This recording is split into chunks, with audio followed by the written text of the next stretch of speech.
সুপ্রিয় দর্শক আসসালামু আলাইকুম, কেমন আছেন আপনারা? নিশ্চয়ই ভালো আছেন। আজকের ভিডিওতে আপনাদের সবাইকে স্বাগত জানাচ্ছি। আজকে আমি আপনাদের সাথে শেয়ার করব গর্ভাবস্থার শেষ 3 মাসে মায়েদের অবশ্যই করণীয় 4টি কাজ সম্পর্কে। তাহলে চলুন জেনে নেওয়া যাক সে কাজগুলো কি কি। বাই দ্য ওয়ে, মূল ভিডিওতে যাওয়ার আগে একটা কথা বলি, আমি আমার চ্যানেলে pregnancy related, specially normal delivery related অনেক ইম্পর্টেন্ট তথ্য ভিডিও আকারে শেয়ার করে থাকি। এই তথ্যগুলো আমার পার্সোনাল এক্সপেরিয়েন্স ও আমার ডক্টরের সাজেশন থেকে নেওয়া। তাই আমার চ্যানেলটিকে যদি একবার আপনারা ভিজিট করেন তাহলে আপনারা আপনাদের প্রশ্নাতীত মনের অনেক প্রশ্নের উত্তর পেয়ে যেতে পারেন। এবারে চলুন মূল আলোচনায় যাওয়া যাক। আমি শুরুতেই বলেছি আজকে আলোচনা করব গর্ভাবস্থার শেষ 3 মাসে মায়েদের অবশ্যই করণীয় 4টি কাজ সম্পর্কে। দেখুন, গর্ভাবস্থার শেষ 3 মাস খুব গুরুত্বপূর্ণ একটা সময়। 3rd ট্রাইমেস্টার, সপ্তম, অষ্টম, নবম মাস। এই সময়টাতে বাচ্চাদের ওজন দ্রুত গতিতে বাড়ে।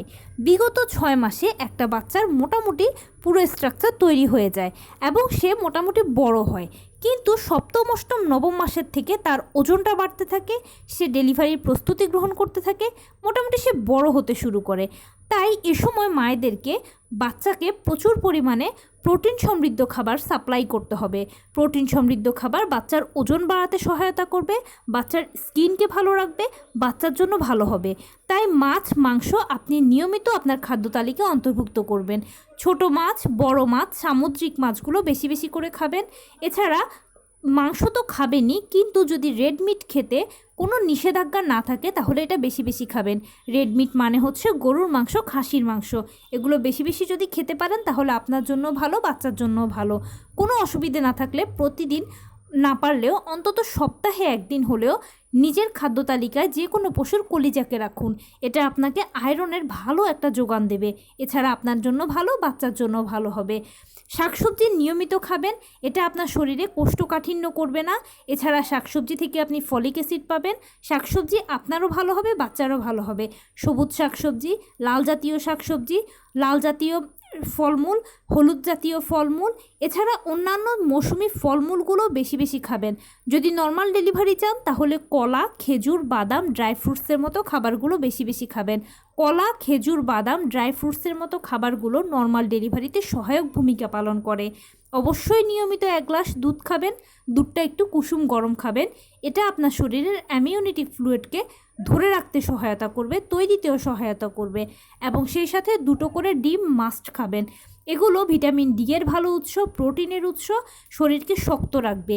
নর্মাল ডেলিভারি যদি হয় তাহলে শরীরে শক্তি থাকাটা খুব প্রয়োজন, কেননা আপনি আপনার বাচ্চাকে চাপ দিয়ে বের করবেন, আর এই জন্য আপনাকে পর্যাপ্ত পরিমাণে শক্তি সামর্থ্য থাকতে হবে। আর খাবার আপনাকে শক্তি দেবে। আর এই ধরনের খাবারগুলো আপনি যদি শেষ সময় থেকে খান তাহলে আপনার শরীরে শক্তির ভালো একটা মজুদ থাকবে। নর্মাল ডেলিভারির সময় আপনার আর তেমন খুব কষ্ট হবে না। এছাড়া এই সময় যেটা হয় যে বাচ্চারা যেহেতু ওজন বাড়ে, তাই বাচ্চাদের একটা প্রপার ওজন মা ক্যারি করেন। আর তখন মায়ের বিভিন্ন ধরনের জটিলতার মধ্য দিয়ে যান বা বিভিন্ন কষ্ট ভোগ করেন। এর মধ্যে অন্যতম হচ্ছে পিঠে ব্যথা, কোমরে ব্যথা, তলপেটে ব্যথা, পায়ের দিকে ব্যথা, হাঁটু ফোলা, হাতে পায়ে পানি চলে আসা, এছাড়া যৌনাঙ্গের দিকে ব্যথা করা, বিভিন্ন ধরনের সমস্যা, ব্যথা মায়েদের বেড়ে যায়। তো এজন্য যেটা করবেন যে ডাক্তার আপনাকে যে ক্যালসিয়াম, আয়রন, ভিটামিন ওষুধ দিয়েছে এগুলো নিয়মিত খাবেন। যেভাবে দিয়েছে, যে সময় খেতে দিয়েছে, একবেলা বা দুবেলা যেরকম খেতে দিয়েছে ঠিক সেভাবে করে এগুলো খাবেন। দেখবেন ব্যথাগুলো কিছুটা কম হবে। এছাড়া ক্যালসিয়াম তো একদম মিস করা যাবে না, কেননা যেহেতু বাচ্চার পুরো লোডটা মা নেবেন, সো মায়ের হাড়ও মজবুত হওয়া উচিত, বাচ্চারও হাড় মজবুত হওয়া উচিত। এই জন্য ক্যালসিয়ামটা নিয়মিত খেতেই হবে আপনাকে। ভিটামিন তো ভালো আমাদের শরীরের জন্য, আর আয়রন তো রক্তের যোগান দেবে। তাই এগুলোকে নিয়মিত খেতে হবে। এগুলো খাওয়ার কথা একদম ভুলবেন না। এসব ওষুধগুলো খাবারের পাশাপাশি মাস্ট আপনাকে গ্রহণ করতেই হবে। এছাড়া এ সময় ব্যথা বা কষ্ট কমানোর জন্য অবশ্যই হাঁটাচলা করবেন। নিয়ম করে ঘুম থেকে উঠে 30 মিনিট হাঁটবেন, কিছুক্ষণ বাটারফ্লাই স্টাইলে বসে থাকবেন। রাতের বেলা ঘুমোতে যাওয়ার আগে অবশ্যই 30 মিনিট হাঁটাচলা করবেন, এরপর কিছুক্ষণ বাটারফ্লাই স্টাইলে বসে থাকবেন। লো কমেট ইউজ করবেন। সারাদিনে টুকটাক কায়িক শ্রম করবেন এবং টুকটাক যদি পারেন নিজেকে সেফ রেখে বা ভালো লাগলে হালকা পাতলা ব্যায়াম করতে পারেন, আর তা না হলে নিয়মিত হাঁটাচলা করলেই চলবে। এ সময় অনেকে একটা ভুল করে কি, যেহেতু শরীর ভারী ভারী লাগে, বিভিন্ন ব্যথা বেড়ে যায় শরীরে, তখন অনেক মা আছেন একটু শুয়ে বসে থাকলে আরাম ফিল করেন। দেখুন, শুয়ে বসে খুব বেশি থাকা এই সময় উচিত নয়, কেননা এতে যেটা কি হয়, বাচ্চার ক্ষতি হয়। বা শুয়ে বসে বেশি থাকলে আপনার নর্মাল ডেলিভারির একটা চান্স কমে যায়। নর্মাল ডেলিভারির যদি চান তাহলে কিন্তু এই সময় থেকে আপনাকে প্রিপারেশান নিতে হবে। কি প্রিপারেশান নেবেন? হাঁটা চলা করবেন নিয়মিত, এতে আপনার শরীরটা একটা ব্যায়ামের উপর থাকবে। সময় মতো আপনার জরায়ুর মুখ খুলবে, সময় মতো পেইনটা উঠবে আপনার। নবম মাসের দিকে অবশ্যই আপনি হসপিটাল ব্যাগটা গুছিয়ে রাখবেন, ডাক্তারের সাথে পরামর্শ করবেন, নিয়মিত ডাক্তারের সাথে যোগাযোগ করবেন। এমনকি আপনি যদি কর্মজীবী হয়ে থাকেন তাহলে নবম মাসে ছুটি নিয়ে নেবেন।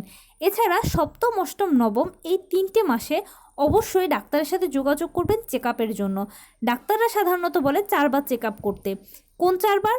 প্রথম কনসিভ করার পরে 5 মাসে, সপ্তম মাসে, নবম মাসে। তাহলে শেষ 3টে মাসের মধ্যে আপনি 2টো মাসেই চেক আপ করতে হবে, সপ্তম ও নবম মাসে। তাই ডাক্তারের সাথে যোগাযোগ নিয়মিত রাখবেন এবং চেক আপগুলো করবেন।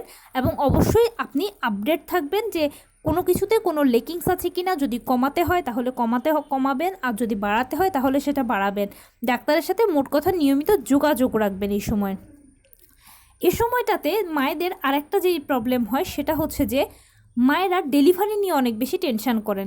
দেখুন, ডেলিভারিটা আপনার নর্মালে হোক বা সিজারে হোক সেটা বড় কথা নয়, বড় কথা হচ্ছে আপনার সন্তান যেন সুস্থভাবে সুন্দরভাবে আপনার কোলে আসে। এটাই আপনার সবসময় প্রায়োরিটি হওয়া উচিত। তাই ডেলিভারি নিয়ে একদম টেনশন করবেন না, অযাচিত প্রশ্নও মনে আসবেন না। দেখুন, যেহেতু আপনি গর্ভধারণ করেছেন আপনাকে তো বাচ্চার ডেলিভারি করাতেই হবে, সেটা নর্মালে হলেও হবে, সিজারে হলেও হবে। যেই প্রসেসেই হোক না কেন সেই প্রসেসে আপনাকে বাচ্চার জন্ম দিতে হবে। তাই নর্মাল ডেলিভারি হলে সেটাও আপনার জন্য ভালো, যদি সিজার হয় সেটাকে উইলিংলি মেনে নিতে হবে। তাই ডেলিভারি নিয়ে কোনো টেনশানই করবেন না। উপরওয়ালা যেভাবে আপনার সন্তানকে আপনার কোলে দেওয়ার কথা ভেবেছেন সেভাবে আপনার সন্তান আপনার কোলে আসবে। তাই এটা নিয়ে অযথা টেনশন করে প্রেশার বাড়াবেন না বা প্রেশার কমাবেন না, এতে মারাত্মক ক্ষতি হবে, হিতে বিপরীত হতে পারে। অনেক সময় হয় কি যে বাচ্চারা জন্মানোর আগেও মায়েদের প্রেশার কমা বা বাড়ার কারণে গর্ভের ভেতরে বাচ্চা মারা যায়। গর্ভকালীন সময়ে বাচ্চারা কিন্তু অনেক সেন্সিটিভ একটা ইস্যু, তাই এ সময় সেন্সিটিভলি বাচ্চাদেরকে হ্যান্ডেল করতে হয় মাদের। আর টেনশন এক্ষেত্রে বাচ্চার জন্য একটা বড় ক্ষতি। তাই টেনশন একদম করবেন না, ডেলিভারি নিয়ে নয় এবং অন্য কোনো কিছু নিয়েও নয়। আপনি শুধু প্রিপারেশান নেবেন ডেলিভারির জন্য, পুষ্টিকর খাবার খাবেন, নিয়মিত হাঁটা চলা করবেন, এমনকি চেক আপটা করবেন, ডাক্তারের সাথে যোগাযোগ রাখবেন। ব্যাস এটুকুনি হচ্ছে আপনার কাজ। এই কাজগুলো নিয়মিত করবেন। নিয়মিত করার পরে দেখবেন যে আপনার ইনশাল্লাহ নর্মাল ডেলিভারি হয়তো হবে। মা বাচ্চা সুস্থ থাকলে, সব কিছু ঠিক থাকলে নর্মাল ডেলিভারি হয়, এটা স্বাভাবিক কথা। কিন্তু যদি কোনো সমস্যা থাকে বা কোনো কারণে যদি সিজার করাতে হয় তাহলে সেটা নিয়েও টেনশনের কিছু নেই, ঘাবড়ানোর কিছু নেই, উইলিংলি মেনে নেবেন। কেননা সব কিছুর ঊর্ধ্বে আপনার প্রায়োরিটি হচ্ছে আপনার সন্তান। আপনার সন্তান সুস্থ থাকুক, ভালো থাকুক, সুস্থভাবে আপনার কোলে আসুক, এটাই কামনা করি। তো আজকের ভিডিও এই পর্যন্তই। কেমন লাগলো বলুন? যদি ভালো লেগে থাকে ও হেল্পফুল হয়ে থাকে তাহলে প্লিজ লাইক, কমেন্ট, শেয়ার করতে একদম ভুলবেন না। আর সেই সাথে আমার চ্যানেলটিকে সাবস্ক্রাইব করার বিনীত অনুরোধ রইল। পাশে থাকা বেল আইকনটি ক্লিক করে দেবেন যেন আমি ভিডিও আপলোড করার সাথে সাথে আপনার নোটিফিকেশান পেয়ে যান। এছাড়া আপনাদের যদি কোনো প্রশ্ন থাকে তা কমেন্টসে জানাবেন, আমি উত্তর দেওয়ার চেষ্টা করব।